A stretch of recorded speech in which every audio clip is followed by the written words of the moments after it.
Scotty Scheffler last night went to a couple of events. Gymnastics. He's enjoyed himself. I think a lot of players have done that. And to your point, I keep pointing this out. We were on property on Sunday, and the first person we saw was Xander Schauffele, and he was preparing for this week's tournament just like he did Royal Troon. This is as important as a major is to him in his career. Now, look, are you going to compare a gold medal to winning a major? I don't know. We'll have to see in 30 years, but he seems to think it's important. Without question. And think about it. He's now won 2 major championships. Justin Rose has 1 major championship. Xander's the only other player who has a gold medal in this era. So he's kind of like the major and gold medal winner of his era as we speak right now. He would love to defend that title. And he also wants to do it in front of fans. Didn't get a chance to do that. Didn't have the energy in Tokyo because of COVID. Justin Rose and Henrik Stenson played in front of almost 50,000 on Sunday. They're expecting about 30,000 a day here. It'll be much better atmosphere than we saw in Tokyo. And I think that means a lot to Xander to see if he can cross the finish line in front of all those people. What does it mean to the players? And you've covered other sports in the Olympics, so you've been around the other athletes. When these golfers get around the other athletes and they are wide-eyed, they love golfers. What does that mean to them? Oh, it's amazing. I was just talking to Rory McIlroy a little bit earlier before we came on here on Golf Central, and he was telling me that he's been going to a bunch of events. He's going to go see the Spaniards play tennis tonight at Roland Garros, which is about 20 minutes from here. By the way, George, I want to get you off the hook. I got a ride into Paris yesterday to the Eiffel Tower. It took less than 25 minutes. So I saw you and Tom going back and forth. Right. George knows what he's talking about back in Stanford, and you guys are here in Paris. I'm telling you, it was less than 25 minutes. So what were we just talking about? We were talking about how important it is for the other athletes to mix with the golf. So McIlroy was saying, he goes, I was watching the 800 meters last night. An Irishman won the 800 meters in swimming. Yeah. And I said, do you think you could finish 800? He goes, oh, I could finish 800. It would just take me a long time. And we got into this discussion about other athletes and seeing the professionals like Rory. And Rory said, I appreciate going to NBA games and going to see these guys play. But what I really want to do when I'm here at the Olympics is go to events that I don't normally see week in, week out on the sports calendar. And like I said, he's going to go see some tennis tonight, which is something that we all see throughout the year. But to go see some track and field, go see a guy chuck a javelin, go see water polo. How about table tennis? It's incredible. The weightlifting is incredible. All these guys get around the other athletes who aren't necessarily multimillionaire professionals, who are just Olympians, and they just think they're in awe of what they do because it's such a singular thing. These guys get all year to play.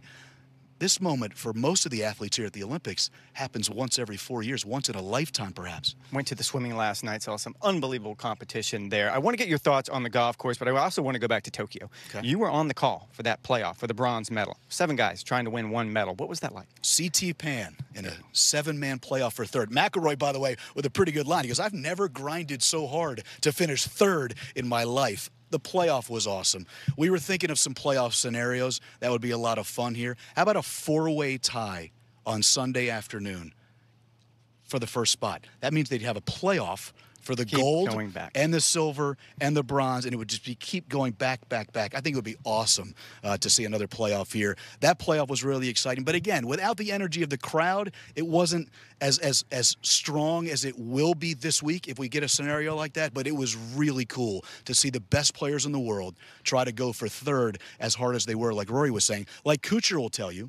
Now, Matt Kuchar has 9 PGA Tour wins. He almost won last week in Minneapolis, and here he is with a wonderful career, finishing third. That bronze medal means as much to him as a Players' Championship. We had John Wood talking about it yesterday. He actually started that day tied for 7th. Yeah. Shot a 63. So you had to do something to get there. That was the mission. To pull it off must be entertaining. Now let's fast forward to Sunday. These last 4 holes, a lot of water, a lot of things in play. We could see really some dramatic changes as far as the lead. Not just the lead, but the top 3. Unlike the Ryder Cup 6 years ago, we're actually going to see some golf here at the 18th green. It's very Players-like. It's a TPC-like of atmosphere, not the golf course per se, but the finish with the water and the beautiful grass. And by the way, the beautiful grass, my goodness, the players are raving about the golf course. They shut the golf course down a few weeks ago. There is not a divot to be had out here unless it was from a player here this week who's been practicing.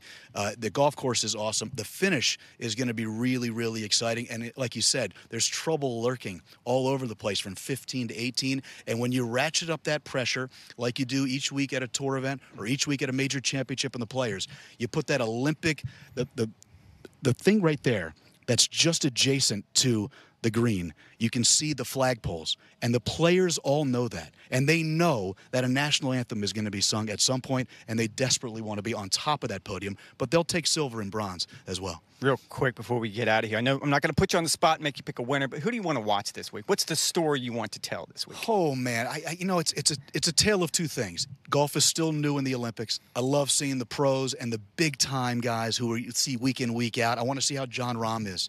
After having a terrible major championship season, he goes and wins last week, playing alongside some of these guys who we don't normally see them playing with because of the situation going on at the highest level in golf. But I also love seeing the guys who get out there, who just participate, and they don't really have a chance to win, I guess, if they could find something magical over 4 days. But this is not like a one and done in the other sports. When you have 4 days, normally the cream rises to the top. But I think the story within the story is the greatness on top, and also the participants who are here. Like Gavin Green from Malaysia playing in the Olympics, representing his country. That is such a huge, huge thing for a guy like Gavin and all these guys who get a chance, again, perhaps to only play in one Olympic Games in their lifetime. Appreciate you, and thank you for your service. George, I capitulate. It's 25 minutes downtown. You heard it here. Rex, I've been meaning to say, Steve's the smartest voice we've had on the show the last 3 days. But I got one for you quick. You got it. I'm curious, from a partisan standpoint, the crowds, do you think they're just going to be very pro-France? Are they going to be very pro-Europe? What should we expect watching at home? I think it'll be in that order. I was actually surprised that Victor Perez was going to hit the first tee shot tomorrow morning and not Matthew Pavon, considering what Matthew has meant to French golf in the last 12 months, especially getting that tour win at Torrey Pines earlier this year. But I think those two, George, are going to get huge, huge crowds, huge ovations every step they take, and then it'll trickle down to the Europeans.